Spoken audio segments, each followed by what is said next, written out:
Oi, pessoal. Boa tarde. Espero que estejam todos bem. Obrigada pela participação. Eu sou Lorena Hakak, professora do Departamento de Economia da FEA USP e, juntamente com a Solange Gonçalves, professora da Unifesp, somos duas das coordenadoras do GEFAM e vamos mediar esse webinar. Lembrando que os nossos webinars acontecem quinzenalmente, às sextas-feiras. Para acompanhar nossa agenda, pode entrar no nosso site www.gfam.com.br ou pelas nossas redes sociais. Se você perdeu algum webinar, entre no nosso YouTube e assista. Então, a gente tem o prazer hoje de receber a Maria Joaquim. Então, vamos lá conhecer melhor a nossa convidada. Então, a Maria, ela é graduada em Economia pela PUC-Rio e aluna do mestrado acadêmico em Economia da PUC, também em Rio. Sua área de pesquisa é em Economia do Trabalho, Desenvolvimento e Desigualdade de Gênero. Maria também trabalha como assistente de pesquisa da UC Berkeley Goldman School, onde auxilia em uma pesquisa sobre salário mínimo, barganha coletiva e desigualdade racial. Ela também é associada da Rio Mais, uma iniciativa voltada a políticas públicas baseada em evidência para a cidade do Rio de Janeiro. Além disso, é uma das autoras do capítulo sobre discriminação no mercado de trabalho e desafios da ciência econômica, do livro Igual Desigual, História e Economia das Desigualdades antes, durante e após a pandemia. Oi, Maria, tudo bem? Tudo bem, Lorena? Muito obrigada pelo convite de estar aqui. De nada, o prazer é nosso. Obrigada por você ter aceito o convite para participar desse webinar. Lembrando que a Maria também faz parte do GEFAM. Obrigada de novo a todos aí pela participação. Maria, quando você quiser compartilhar e começar. Bom, posso começar então a apresentação? Eu vou Pode. apresentar esse paper que eu estou desenvolvendo junto com o Gustavo Gonzaga e com a Cristina Terra. Esse paper ele é derivado da minha monografia de graduação, que eu desenvolvi um pouco melhor no primeiro ano de mestrado, junto com a ajuda daqueles que foram meus orientadores, Gustavo e a Tita, que são também coautores do paper. É um grande prazer estar aqui apresentando para vocês, então todos os comentários são bem-vindos. Bom, vamos começar. A motivação inicial do nosso paper é tentar entender um pouco melhor o fenômeno do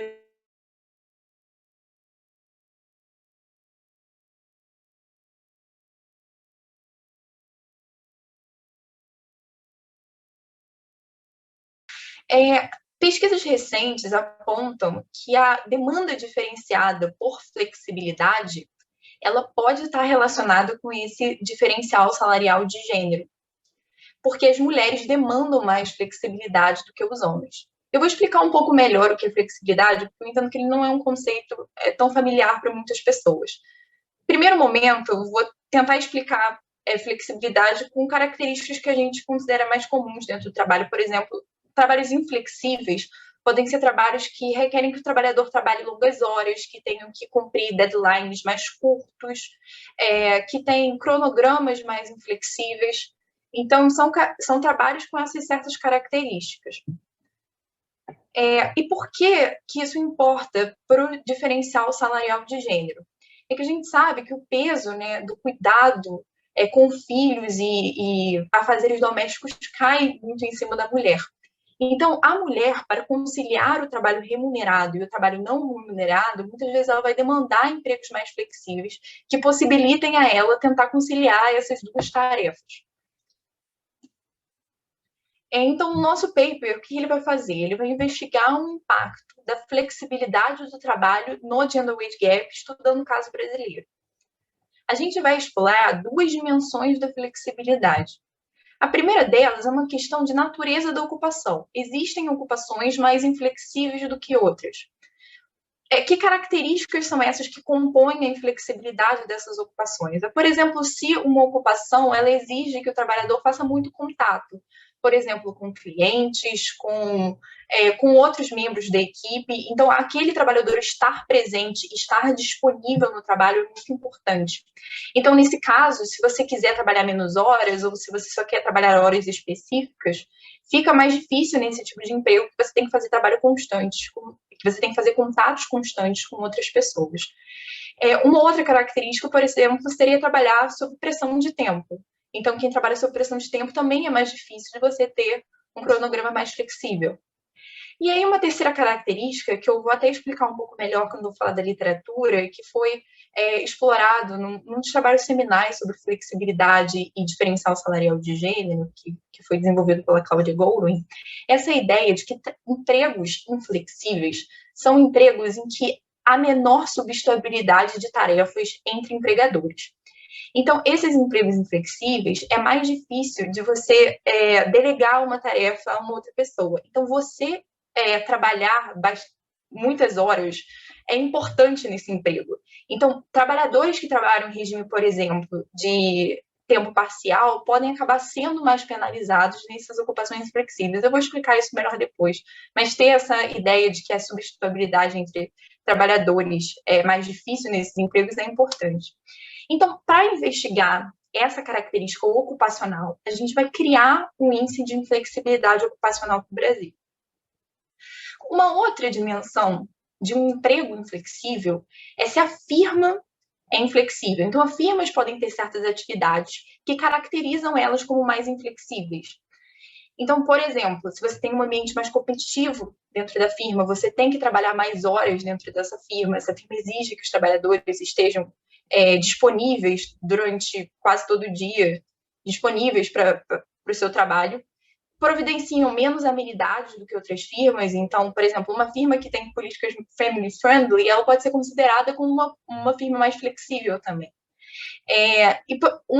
Outro exemplo seriam firmas que exigem que você faça muito contato com clientes, e às vezes clientes em fusos horários diferentes, então você também tem que estar disponível mais horas para você fazer contatos com clientes em fusos horários distintos. Então, às vezes você tem que ficar acordado até mais tarde para conseguir fazer esse contato. E aí, nesse caso, para a gente identificar a flexibilidade vindo de firma, que é uma tarefa um tanto quanto difícil, porque a gente não tem, por exemplo, um questionário, né, feito às firmas para a gente tentar entender essas amenidades, essas características. Então, a gente não consegue ter uma medida tão boa assim para a flexibilidade de firma como a gente tem para ocupacional.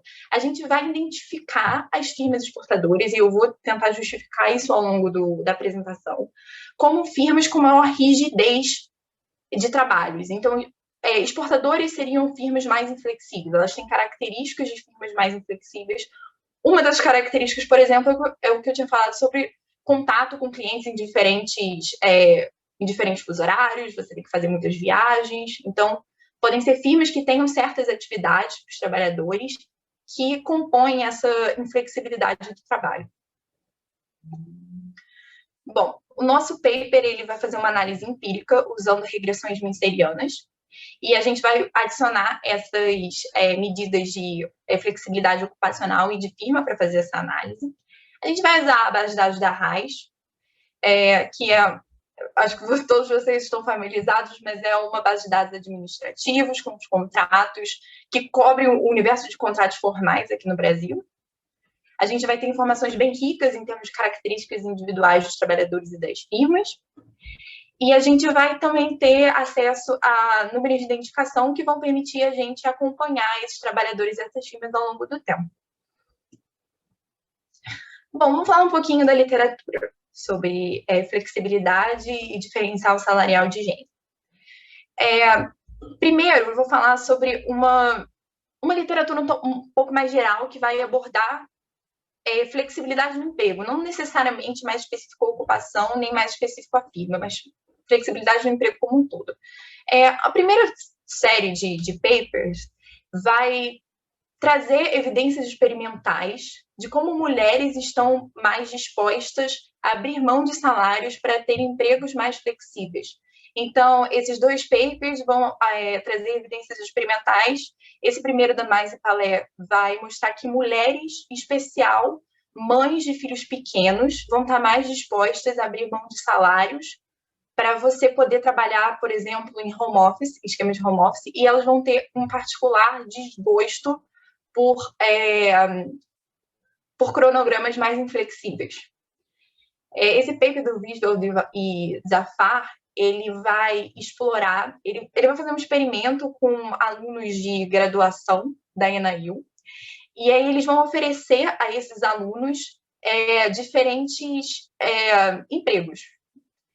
E, na verdade, diferentes possibilidades de empregos. Então, eles vão tentar medir o quanto esses alunos estariam dispostos a abrir mão de salários por certas características de emprego. Eles vão observar que as mulheres estão muito mais dispostas do que os homens a abrir mão de salários para você ter um emprego mais flexível. Nesse caso, flexibilidade eles medem como trabalho em regime de tempo parcial. E mulheres também valorizam mais empregos estáveis do que os homens. Os homens, por sua vez, valorizam mais do que as mulheres progressão dentro do emprego. Então, eles estariam dispostos a abrir mão hoje de salários maiores para você ter um emprego que tem maior possibilidade de você crescer dentro da carreira e futuramente você ganhar maiores salários. Essa segunda leva de evidências, elas vão investigar. Na verdade, isso não fala especificamente de flexibilidade no trabalho, mas ele vai investigar dois tipos de ocupações que são bastante inflexíveis. Eles vão investigar a trajetória dentro do emprego nas ocupações de business e de law nos Estados Unidos, que a Claudia Goldin vai mostrar que são os tipos de áreas mais inflexíveis de trabalho. Eles vão encontrar que a trajetória de salários dos homens e das mulheres é muito parecido no começo da carreira, mas eles vão evoluindo para mais de 50%. E uma das explicações que eles encontram é, na verdade, que as mulheres apresentam maiores interrupções na carreira, mas também diminuem muito em horas trabalhadas. Então, essa diminuição das horas trabalhadas, que vem muito, e eles mostram que isso vem muito por questão de, depois que a mulher tem filhos, ela acaba diminuindo a oferta de horas trabalhadas. Isso acaba impactando ela muito nesse tipo de carreira. E aí, enfim, eu vou explicar, o paper da Claudia Goldin mostra que quando as mulheres diminuem as horas trabalhadas, né, nessas ocupações mais flexíveis, elas são muito penalizadas. Então, essas evidências, elas vêm nesse sentido. Uma outra gama de resultados na literatura aponta que a maternidade impacta as mulheres no mercado de trabalho de uma maneira muito diferente dos homens. Então, Maria, Oi. Perdão te interromper. A Cláudia Goldin fala que o impacto é maior quando o emprego é mais ou menos flexível, perdi? Mais inflexível. Mais inflexível, tá bom. Isso. Bom, eu vou explicar melhor, porque quando eu entrar na parte ocupacional específica, eu vou falar sobre esse paper. Bom, mas esses papers sobre o impacto dos filhos no mercado de trabalho, eles vão analisar como a trajetória dos homens e das mulheres diferem depois do nascimento do filho. Então, o primeiro paper nessa gama de literatura vai ser um paper para a Dinamarca, que é esse paper do Cleven et al. E eles vão investigar, eles vão mostrar que a trajetória de salários e de empregos e de horas trabalhadas das mulheres e dos homens é muito parecida antes do nascimento do filho. E aí, depois do nascimento do filho, surge uma diferença bem acentuada. E essa diferença, ela permanece mesmo a longo prazo. E eles vão mostrar que, no caso, as mulheres são fortemente impactadas e a trajetória dos homens quase não é impactada pelo nascimento dos filhos. Eles vão mostrar que um dos mecanismos pelos quais isso acontece é que as mulheres, elas começam elas mudam de ocupação, elas mudam de firmas, elas mudam também a oferta de horas trabalhadas, porque elas começam a favorecer certas amenidades relacionadas à família depois que elas têm filhos. Então, as mulheres elas vão para as firmas mais family friendly, elas diminuem a probabilidade de elas se tornarem gerente, por exemplo, elas também diminuem as horas trabalhadas. E esse segundo paper aqui, o Bernie et al., é muito interessante. Inclusive, ele foi apresentado, acho que aqui no seminário de FAM, mas ele traz essa evidência para um contexto de país em desenvolvimento, que é o Chile. E ele mostra também que a maternidade estaria associada com o aumento da informalidade. Isso é bem interessante também para entender, talvez, um contexto brasileiro, que as mulheres em busca de maior flexibilidade, elas vão para o mercado informal, até porque o mercado formal, às vezes, tem contratos muito rígidos. e as mulheres buscam essa informalidade para conseguir conciliar trabalho remunerado e não remunerado no setor informal. Bom, a última gama de papers mais relacionados a uma questão geral, né, de job flexibility, seria esse paper da Cortes e Ban, que é muito interessante, eu acho que também é muito interessante para o contexto brasileiro, que mostra que a imigração de trabalhadores de baixa qualificação nos Estados Unidos estaria relacionada a uma redução no diferencial salarial de gênero nessas ocupações mais inflexíveis. E a ideia aqui é que se aumenta a oferta de empregados domésticos, então fica mais barato para você contratar uma empregada doméstica nessas municipalidades nos Estados Unidos, as mulheres conseguem substituir mais, elas conseguem terceirizar mais a home production, né, os afazeres domésticos. Então, elas acabam sendo menos penalizadas no mercado de trabalho. Eu acho que isso é interessante trazer aqui para o Brasil, porque a gente sabe que a oferta de trabalho doméstico é maior que os outros países e aqui é mais barato, né? E tem uma cultura maior de empregada doméstica. Então, as mulheres mais ricas, nesse caso, elas podem estar mais protegidas nessa inflexibilidade do trabalho. Elas podem acabar demandando menos flexibilidade porque elas conseguem contratar uma babá ou uma empregada doméstica, né, para cuidar dos filhos e afazeres domésticos. E o paper relacionado mais à flexibilidade ocupacional, que esse paper, esse foi o paper seminal para relacionar, né, flexibilidade e diferencial salarial de gênero, ele vai apontar na seguinte direção. Existe uma microfundamentação que vai mostrar que em certas ocupações, e nessas ocupações mais inflexíveis, onde é mais difícil você substituir, né, uma tarefa de um trabalhador para outro, você vai ter um prêmio por trabalhar mais horas. Ou você também pode interpretar como uma penalidade por trabalhar menos horas. Então, existe uma não linearidade dos salários em relação às horas trabalhadas.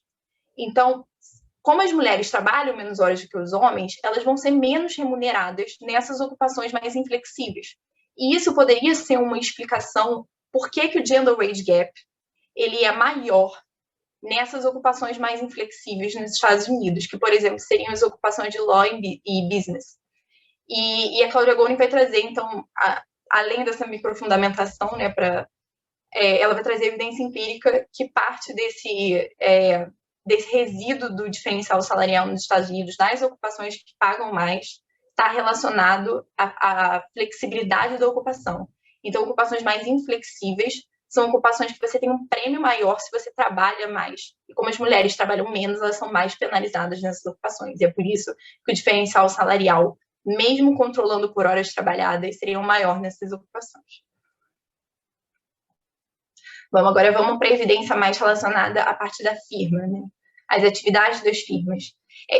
Como eu já tinha falado, isso é difícil identificar flexibilidade vindo das firmas, né, as amenidades providenciadas, porque muitas vezes a gente não tem informações sobre a amenidade das firmas em base de dados.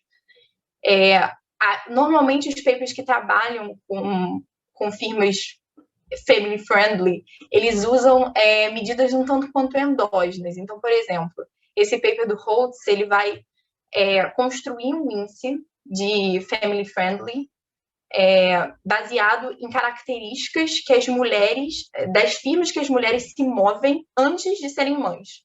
Então, ele vai considerar que mulheres antes de serem mães se movem para firmas que são mais family friendly, então ele vai criar um índice dando pesos diferentes para essas características mais presentes nas firmas que as mulheres se movem mais. Mas é um índice um tanto quanto endógeno, mais baseado em composição de trabalhadores. Então, assim, se há mais coworkers mulheres, se a firma tem uma gerente que também é mulher.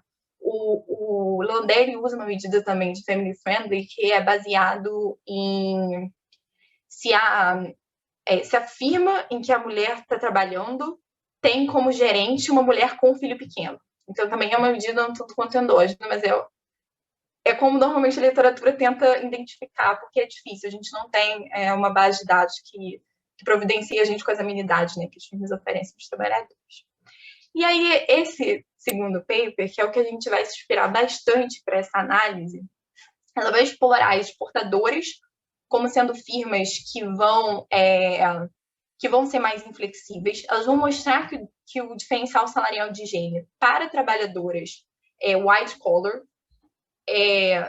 e college educated na Noruega vai ser maior nas firmas exportadoras do que nas não exportadoras. E elas vão explorar como que isso está relacionado a essa questão da flexibilidade do trabalho, mostrando que, na verdade, o diferencial salarial de gênero ela é maior quando a firma tem clientes que estão em fuso horários muito distintos. Então, quando há pouca sobreposição de horas, eles tentam argumentar que esse seria um emprego mais inflexível porque a mulher tem que fazer contato com clientes em diferentes fusos horários. Então, essas firmas em que as mulheres têm que desempenhar essas tarefas mais inflexíveis seriam firmas em que o gender wage gap é maior, e eles encontram exatamente esse resultado. E aí, uma outra parte da literatura que eu acho que esse paper também está um pouco relacionado é a questão de heterogeneidade de firmas e como isso está relacionado com salários. Então, essa literatura que meio que surgiu com os métodos AKM, ela tenta investigar por que trabalhadores que são muito parecidos em características produtivas, se eles trabalham em firmas diferentes, eles ganham salários diferentes. Qual seria a razão que isso aconteceria? Enfim, para quem tem interesse nessa literatura e entender isso um pouco melhor, eu super recomendo esse paper do David Card de 2018, que ele tenta relacionar isso, inclusive, com uma literatura de organização industrial. É muito interessante para entender o que estaria por trás, né, dessa explicação. Mas mais relacionado com o diferencial salarial de gênero, essa literatura esse paper do David Card, e aí tem um paper também para o Brasil, Morse e Moser. O paper do David Card ele vai analisar dois canais que as firmas poderiam impactar no diferencial salarial de gênero. Um canal é um canal de barganha, que vai no seguinte sentido: se uma firma paga um prêmio aos seus trabalhadores, por exemplo, a firma mais produtiva, mais lucrativa vai pagar um certo prêmio em termos de salário. E se os homens barganham mais que as mulheres, isso pode ser uma explicação porque você teria um maior gender wage gap. O outro canal seria que as mulheres estariam concentradas em firmas que pagam pior para todos os trabalhadores, que é o canal de sorting. E eles encontram evidências que esses dois canais têm efeito, mas eles encontram que o canal de sorting desempenha maior efeito do que o canal de barganha. No caso, a evidência deles é para Portugal. E aqui para o Brasil, esse paper do Morse e Moser, eles vão mostrar que 46% do resíduo do diferencial salarial no Brasil ele é devido a mulheres estarem exatamente concentradas em firmas que pagam pior. Então, ele é devido a uma diferença entre firmas e não intra-firma. Então, isso é bem importante a gente entender, porque mostra que tem uma seleção diferenciada, né?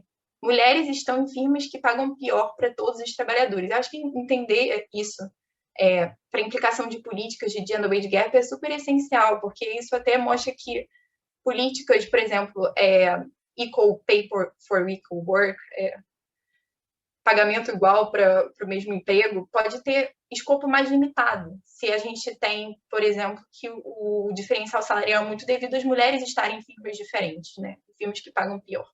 Mas, assim, por que as mulheres estão em firmas que pagam pior? Isso é uma pergunta que a gente ainda não sabe a resposta, mas uma das possíveis respostas é porque essas firmas podem providenciar características não monetárias, como, por exemplo, amenidades que as mulheres valorizam. E, de alguma forma, elas estariam dispostas a trocar salários por amenidades. Então, isso é uma possível explicação. Então, mostra que, de alguma forma, talvez essa evidência, né, da heterogeneidade de firmas pode ter, sim, relação com a questão da flexibilidade. Por enquanto, tem alguma pergunta? Ou não? Ou a gente faz no final?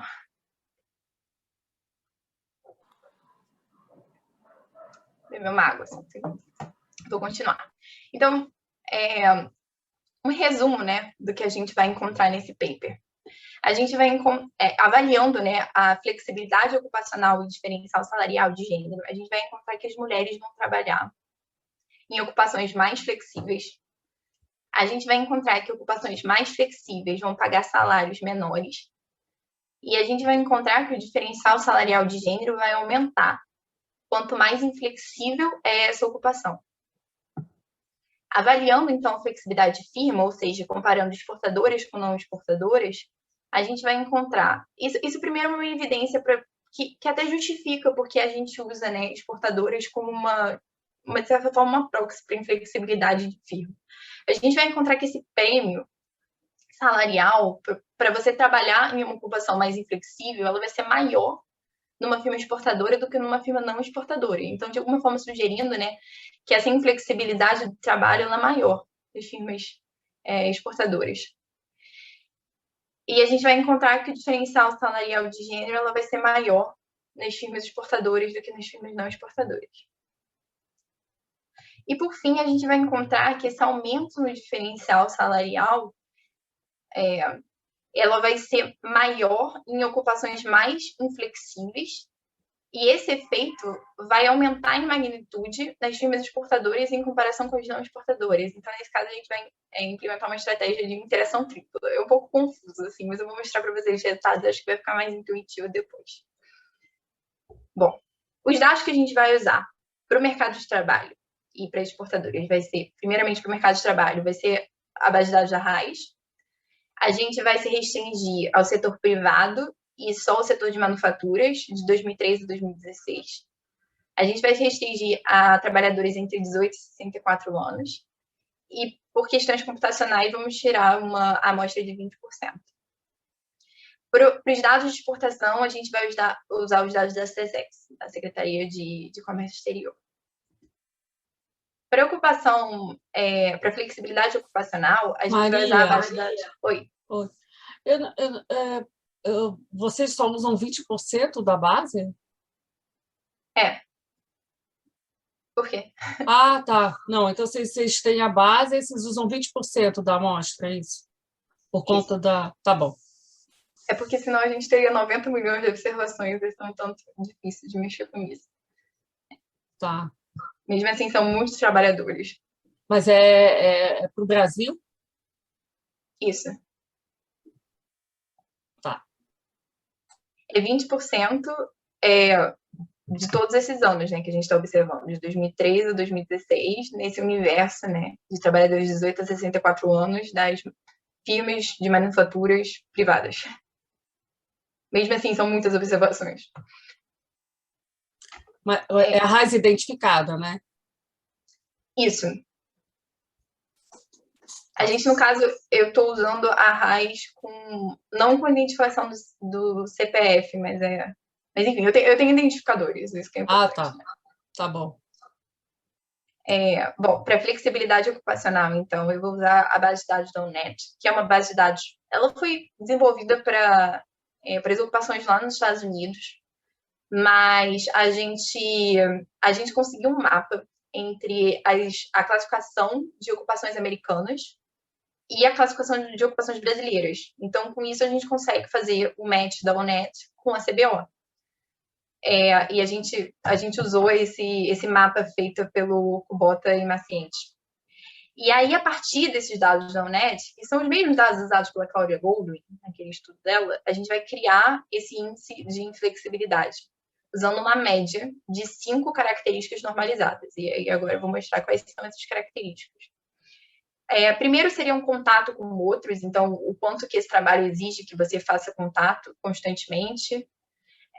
Pressão no tempo, então quanto você tem que cumprir deadlines mais estritos nesse trabalho. Essas duas características aqui, elas estão relacionadas com o que eu tinha falado da dificuldade de substituir uma tarefa de um trabalhador para outro.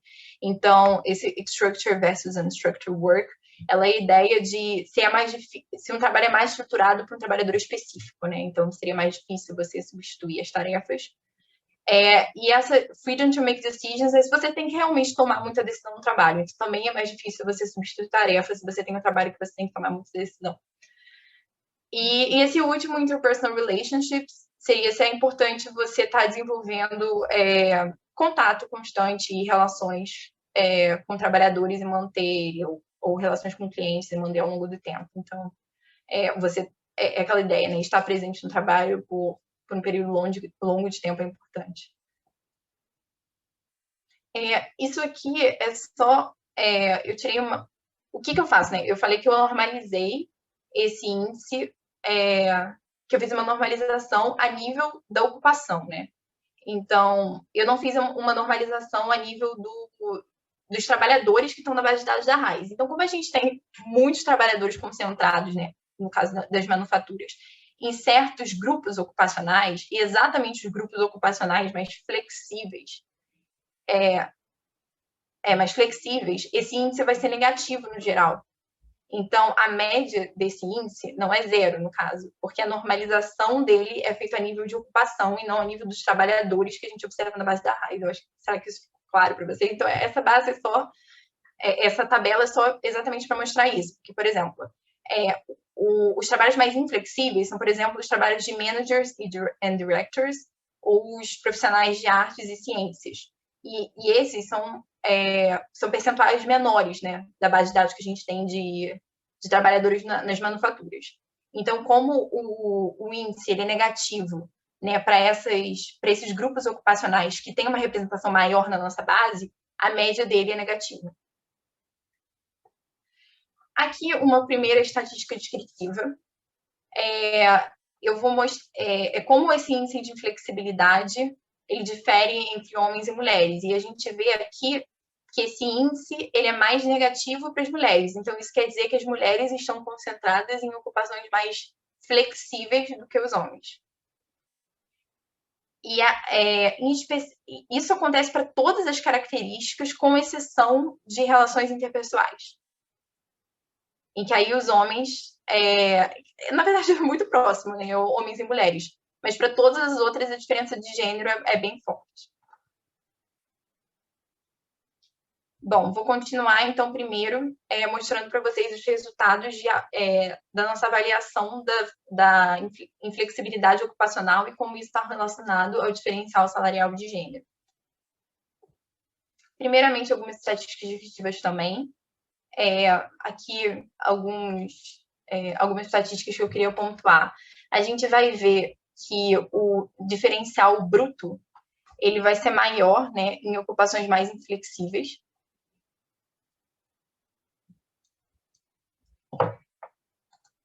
Opa.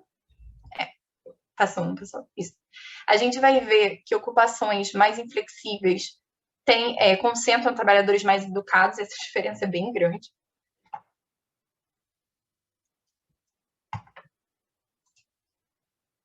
E a gente vai ver também que as mulheres, em geral, são mais educadas do que os homens na nossa base. Então, seguindo para a nossa estratégia empírica, agora só avaliando, né, a flexibilidade ocupacional, eu vou trabalhar com a flexibilidade das firmas depois. A nossa estratégia a gente vai usar, né, como variável dependente o log dos salários reais do trabalhador I, empregado na firma J no ano T. A gente vai estar interessado, então, nos seguintes coeficientes: um coeficiente relacionado a uma dama de mulher, um coeficiente relacionado ao índice, né, de inflexibilidade, o coeficiente relacionado à interação entre mulher e o índice de flexibilidade, que é o beta 2. Então, esse coeficiente aqui ele vai estar medindo, né, o impacto da inflexibilidade ocupacional no diferencial salarial de gênero. A gente vai estar controlando para várias características produtivas do trabalhador I no tempo T, e também da firma, né, no caso seria idade ao quadrado, escolaridade, tenure, horas trabalhadas, a região, o tamanho da firma. A gente vai estar também trazendo efeitos fixos de ano. Passando para os resultados. Desculpa. Aí depois a gente também está preocupado com algumas questões de endogeneidade. Nesse caso, a gente vai adicionar efeitos fixos de firma. Então, a ideia daqui de adicionar efeito fixo de firma é o seguinte: nós podemos ter, mesmo controlando, né, para, enfim, várias características produtivas do trabalhador, e, enfim, também controlando para algumas características de firma, ainda pode ter heterogeneidades não observadas de firma que podem estar impactando os salários e também impactando a composição dos trabalhadores dentro de uma certa ocupação. Então, isso, no geral, pode acabar viesando os nossos resultados. Em particular, um exemplo seria que as mulheres podem estar concentradas em firmas que, em geral, pagam salários menores para todos os trabalhadores. Como eu tinha falado, essa evidência do Moser aqui para o Brasil mostra isso. As mulheres estão concentradas em firmas que pagam menos. Então, nesse caso, quando a gente inclui o efeito fixo de firma, a gente está fazendo uma análise intra-firma. E aí, depois eu vou adicionar um efeito fixo de trabalhador. A justificativa para adicionar esse efeito fixo é que, mesmo controlando por várias características observáveis que podem determinar salários, ainda podem permanecer características não observáveis dos trabalhadores. E a gente pode ter aqui trabalhadores em ocupações mais inflexíveis, então diferem, né, em características não observáveis do que os trabalhadores em mais flexíveis. Isso poderia estar viesando os nossos resultados. Nesse caso, quando a gente inclui esses efeitos fixos de trabalhador, o nosso coeficiente, ele vai estar capturando, o nosso coeficiente beta 2, né, que é o coeficiente da interação, ele vai estar capturando só o efeito dos trabalhadores que vão mudar de ocupação para uma ocupação mais inflexível, dado que gênero é uma característica fixa. Então, a variação, na verdade, ela vem pela mudança ocupacional, nesse caso. Bom, aqui para os resultados, então. Eu comecei, na verdade, adicionando aos poucos cada um dos coeficientes. Então, primeiramente, eu só adicionei o coeficiente mulher. Então, nesse caso, a gente vê que o gender wage gap controlado pelas características, né, pelo vetor X, ele é de 29%. Quando a gente não inclui, né, a dama e mulher, mas a gente só inclui esse índice de inflexibilidade, o nosso resultado mostra para a gente que um desvio padrão para uma ocupação mais inflexível tem um efeito de aumento de 25% de salários. Depois, adicionando a dama de mulher e o índice de inflexibilidade, o que a gente vai encontrar, a gente vai ver uma diminuição, né, dessa dummy, do efeito da dummy de mulher, mostrando que parte, então, do diferencial salarial de gênero é explicada pela inflexibilidade. E depois, quando a gente adiciona a interação, o resultado que a gente tem aqui é que, em ocupações um desvio padrão mais inflexíveis, você observa um gender wage gap 5 pontos percentuais maior. Esse efeito aumenta em magnitude quando a gente inclui efeito fixo de firma. E a gente também vai encontrar um menor gender wage gap quando a gente inclui efeito fixo de firma, que é condizente com essa evidência de que as mulheres estão subrepresentadas em firmas que pagam mais para todos os trabalhadores. Incluindo o efeito fixo de trabalhador, a gente vê uma redução, né, desse coeficiente de interação. O que a gente tem de evidência aqui, a gente vê tanto uma redução no coeficiente de interação quanto uma redução no coeficiente do índice de flexibilidade. No caso, a gente não tem o coeficiente de mulher, porque isso é captado pelo efeito fixo, né?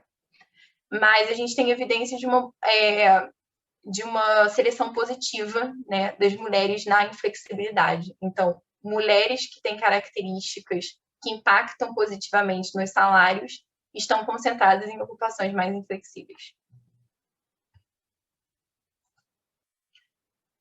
Essa tabela aqui vai fazer o mesmo exercício, só que diferenciar com uma amostra só de trabalhadores com graduação e trabalhadores sem graduação, né? Que a gente considera skill com graduação e unskill sem graduação.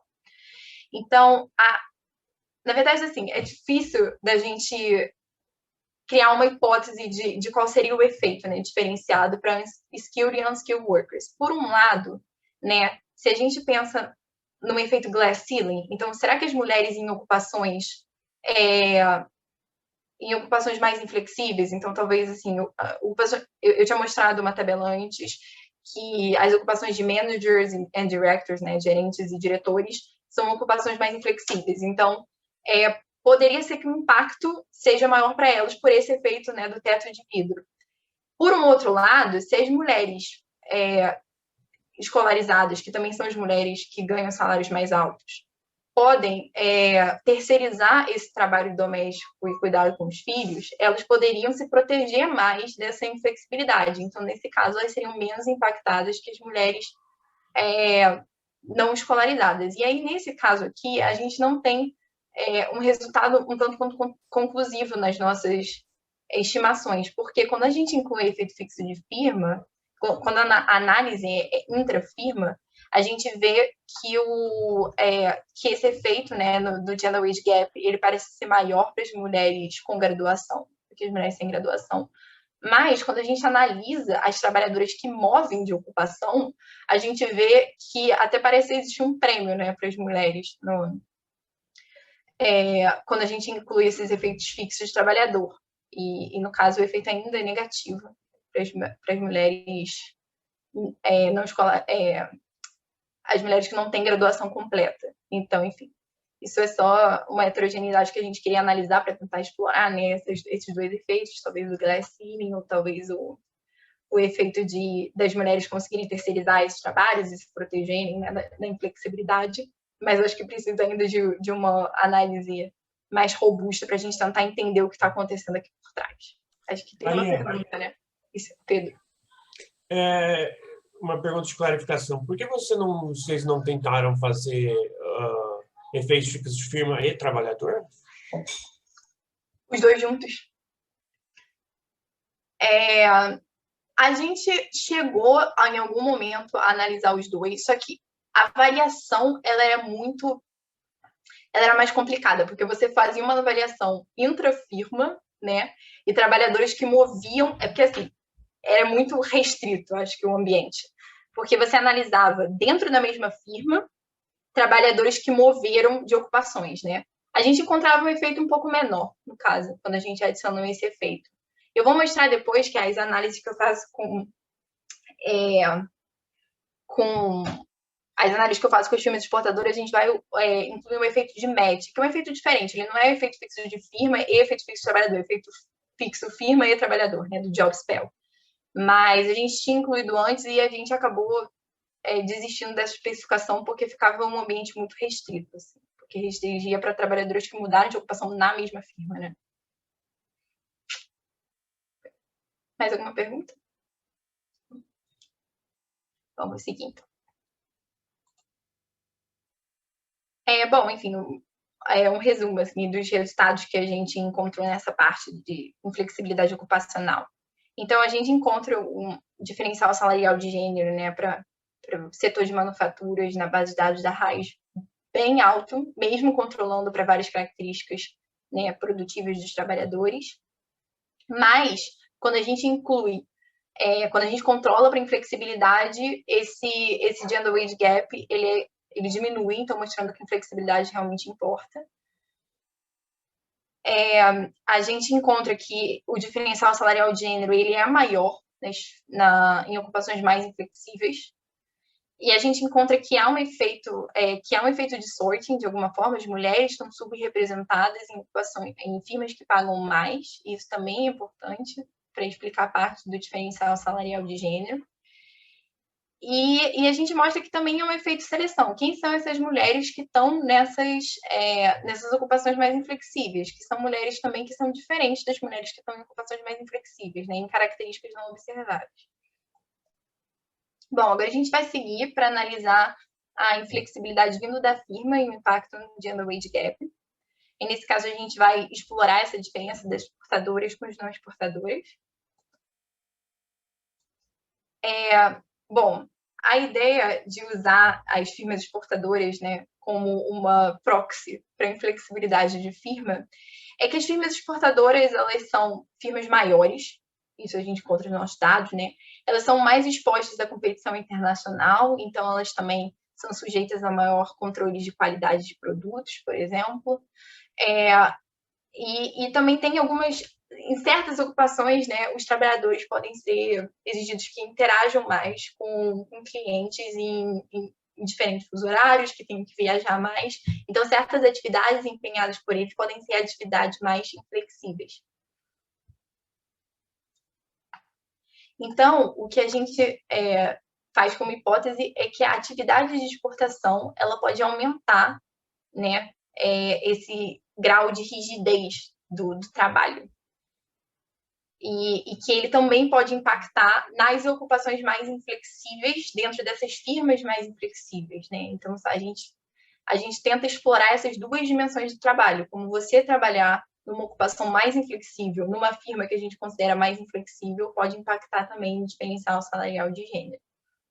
Então, a ideia, por exemplo, é que se você é uma trabalhadora em alguma posição de gerência, que é um tipo de ocupação, né, mais inflexível, você provavelmente tem uma flexibilidade no trabalho menor se você trabalha numa firma exportadora. Então, são duas dimensões aí da inflexibilidade, uma vindo da firma e outra da ocupação.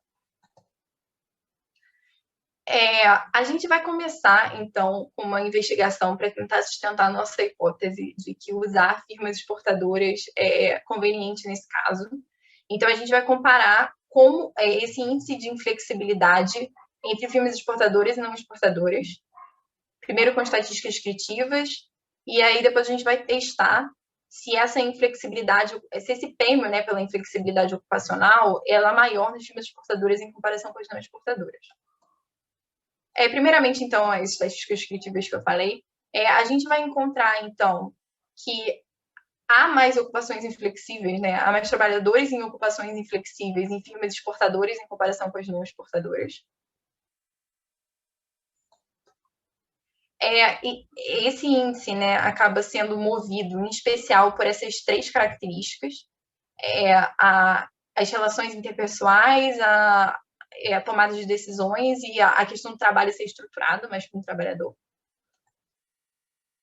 A gente vai encontrar que tanto as mulheres que estão trabalhando, tanto as mulheres nas exportadoras trabalham em ocupações mais inflexíveis, quanto os homens trabalham em ocupações mais inflexíveis, mas essa diferença é maior para as mulheres.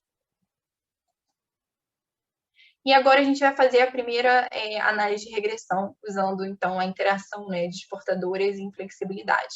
Então, a pergunta aqui é a seguinte: será que trabalhar para uma firma exportadora vai, de alguma forma, amplificar, né, esse efeito, né, da rigidez de você estar trabalhando numa ocupação mais inflexível?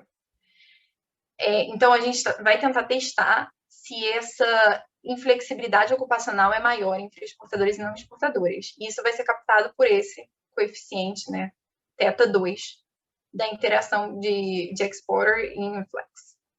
A estratégia é bem parecida com o anterior que eu tinha mostrado. Tem os mesmos controles que a gente tinha usado anteriormente. A gente vai adicionar também efeito fixo de firma e efeito fixo de trabalhador. A gente vai tentar trabalhar com essa questão da seleção do trabalhador em uma firma, né, exportadora, ser endógena, adicionando efeitos de match. Então, esse efeito de match é um efeito fixo. A gente deixa fixo o job spell, então a relação firma-trabalhador. A gente inclui um efeito fixo para esse contrato, né, no caso. Então, a ideia e a justificativa de por que se usaria, né, esse efeito fixo de match é que as firmas exportadoras elas podem estar atraindo mulheres que são diferentes das mulheres sendo atraídas por firmas não exportadoras. Então, existiria uma seleção, né, de mulheres nessas firmas. Só que esse caso, o efeito fixo de match, ele também traz uma restrição, né, do que a gente está analisando, porque no caso, quando a gente inclui ele, a gente está capturando o que acontece com os salários dos trabalhadores que permaneceram na firma quando essa firma mudou o status de exportação. E para trabalhar com essa questão, né, tentar resolver essa questão da endogeneidade da decisão de exportar, a gente vai incluir efeitos fixos de firma-ano, para tentar controlar para alguns choques específicos, né, da firma que são variantes no tempo. Por exemplo, choques que poderiam afetar a decisão da firma de exportar ou choques que poderiam mudar a demanda relativa para um dos gêneros. O que a gente vai encontrar, então, nessa análise? a gente encontra um prêmio para você trabalhar nas exportadoras. E a gente vai encontrar o maior prêmio, né, para inflexibilidade nas firmas exportadoras em comparação com as firmas não exportadoras. Quando a gente inclui efeito fixo de firma, a gente vê que há uma diminuição forte no Exporter Premium, mas não nesse prêmio pela inflexibilidade. E quando a gente inclui efeitos fixos de trabalhador, o que a gente observa é que ele explica grande parte desses prêmios, né? Tanto o de você... o que a gente está tentando explicar aqui é que trabalhadores com melhores características produtivas não observáveis estão trabalhando em ocupações mais inflexíveis e em firmas exportadoras também.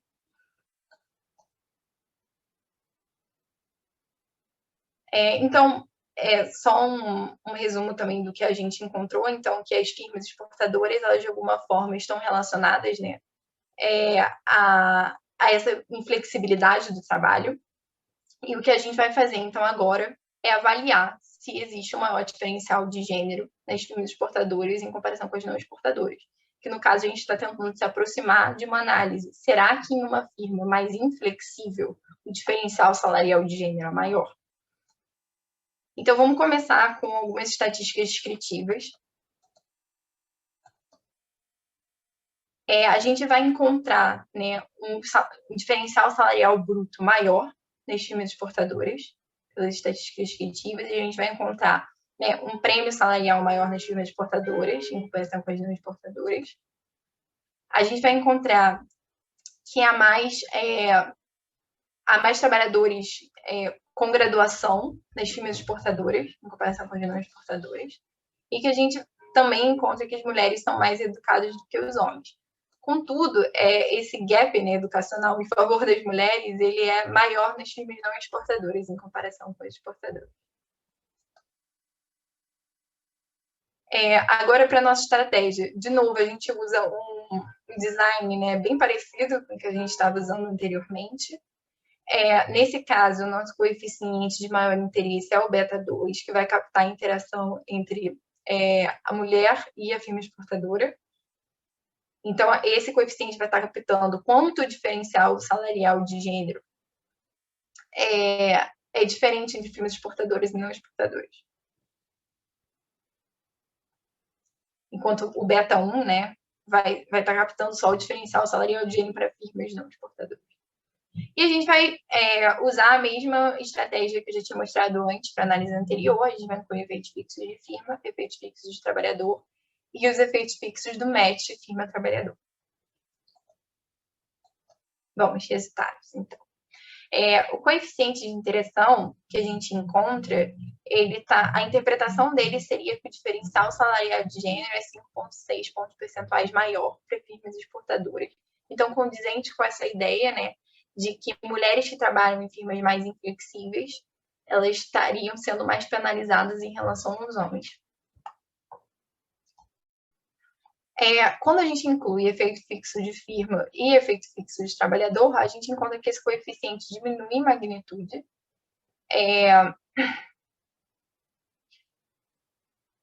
E grande parte, né, dessa diferença, ela é capturada por esses efeitos fixos de trabalhador. E quando a gente inclui, né, os efeitos fixos de match, a gente não encontra... Opa, desculpa, deixa eu voltar aqui.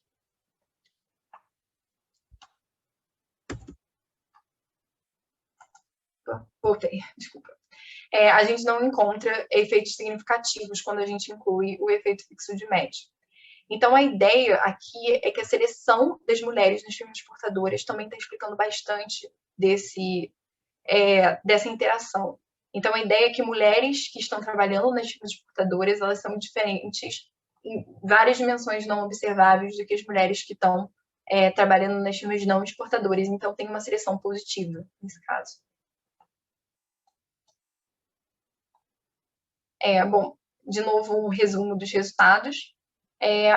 O diferencial salarial de gênero, então, é 5,6 pontos percentuais maior, né, para as firmas exportadoras. mas ele cai quando a gente controla para esses efeitos de seleção. Bom, agora para a última análise que a gente vai fazer no paper, por enquanto. Só fazendo um resumo dos resultados que a gente já achou. Então, a gente encontrou que existe um impacto, né, da inflexibilidade ocupacional no diferencial salarial de gênero. A gente encontrou que existe um impacto da inflexibilidade vindo da firma também no diferencial salarial de gênero, nesse caso que a gente captou via firmas exportadoras. Agora, a gente vai estudar a interação dessas duas dimensões, da dimensão da firma e da dimensão da ocupação. Como que a gente vai fazer isso? A gente vai fazer a seguinte pergunta: será que mulheres que estão trabalhando em ocupações mais inflexíveis são mais penalizadas quando elas estão trabalhando em firmas exportadoras em comparação com as não exportadoras? Então, para tentar responder essa pergunta, o que a gente vai fazer é adotar uma estratégia de interação tripla, que é muito parecida com a estratégia que a gente adotou antes, mas a gente faz interação nessas três variáveis: a dummy de mulher, a dummy de exportadora e o índice de inflexibilidade. E os resultados, então, vou mostrar para a gente. Os resultados, eles são negativos em todas as especificações, mas eles são não significativos nas últimas especificações, que incluem o efeito fixo de match, né? Mas a interpretação deles seria que há um aumento no diferencial salarial de gênero quanto mais inflexível essa ocupação, e esse impacto, ele é maior, esse efeito, ele é maior nas firmas exportadoras em comparação com as não exportadoras. Tem uma pergunta? Eu vou responder no final, pode ser? Mas a gente vai ver, então, que esse efeito, por exemplo, ele seria de 3,6 pontos percentuais na nossa especificação LS, ele vai caindo ao longo da inclusão de efeitos fixos. Mas tem uma evidência, né? A gente está tentando trazer uma evidência de que essas duas dimensões, elas importam, e a interação dessas duas dimensões, da dimensão da firma e da dimensão da ocupação, é amplificado quando elas estão trabalhando ao mesmo tempo. Então, mulheres que trabalham em ocupações mais inflexíveis em firmas exportadoras são mais penalizadas em relação aos homens do que as que trabalham em firmas não exportadoras. Bom, para concluir, então, a gente encontrou, né, evidências, né? A gente tenta trazer evidências de que a inflexibilidade vindo da firma e da ocupação, elas impactam o diferencial salarial de gênero no Brasil. E a gente também tentou trazer uma evidência de que a interação dessa inflexibilidade da ocupação com a inflexibilidade da firma também impacta no diferencial salarial de gênero. Então, essa dimensão, é interessante ver que a inflexibilidade do emprego, ela pode ser determinada por essas duas vias, né? Pela via da ocupação que você está, se a ocupação tem características mais inflexíveis, ou a característica da firma que você está. Se a firma que você trabalha, ela também demanda atividades que podem estar relacionadas à inflexibilidade desse trabalho. Bom, é isso. Espero os comentários de vocês. Muito obrigada. Obrigada, Maria.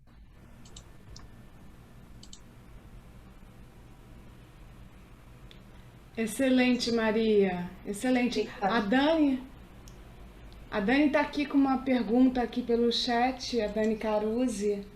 Ela está perguntando se o índice de inflexibilidade ocupacional ela muda ao longo do tempo.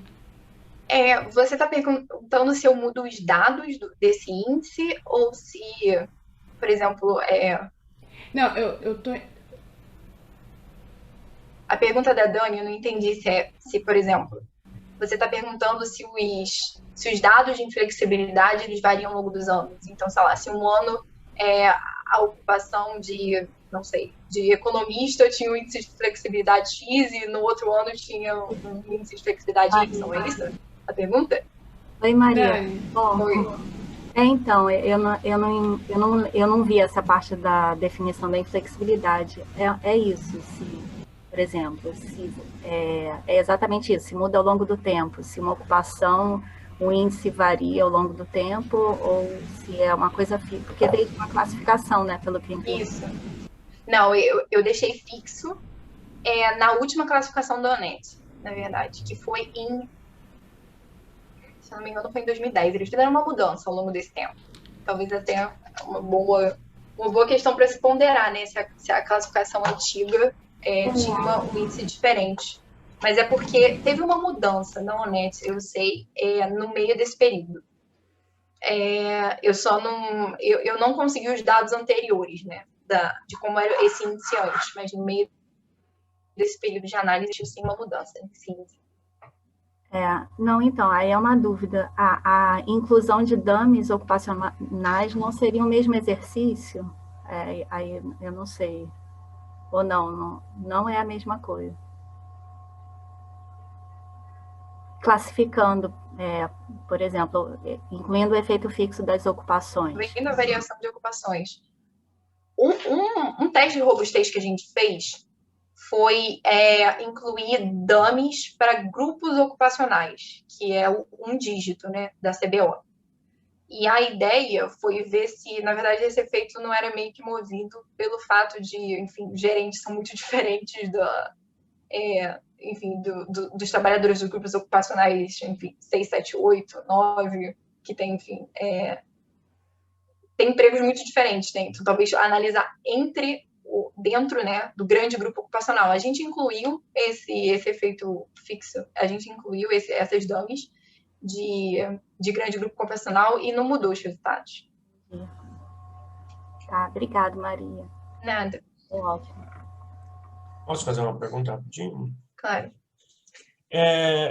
Você pode voltar um pouco nos resultados da interação? Interação eu sempre me confundo um pouco.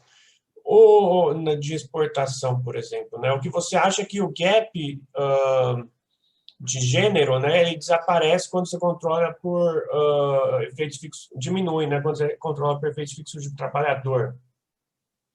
Isso quer dizer que a diferença de não observáveis entre homens e mulheres é maior no setor exportador, é isso? Isso.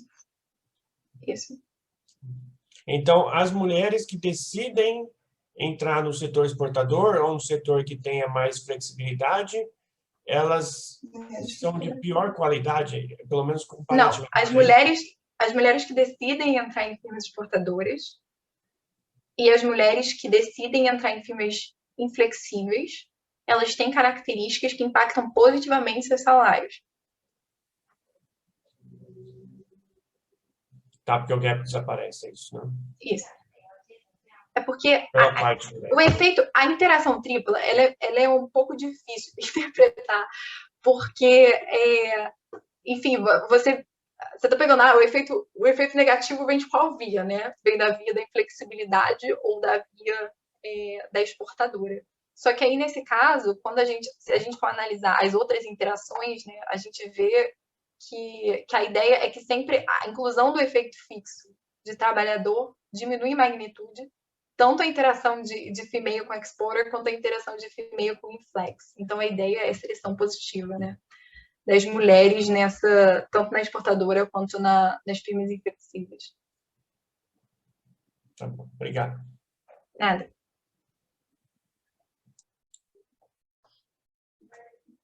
Maria, muito obrigada pela sua apresentação, excelente o seu trabalho. Eu queria agradecer a sua participação aqui no webinar do GEFAM, agradecer a participação de todos e espero vê-los daqui a 2 semanas no webinar que contará com a participação do Michael França, do INSPER. Até lá e uma boa semana para todos.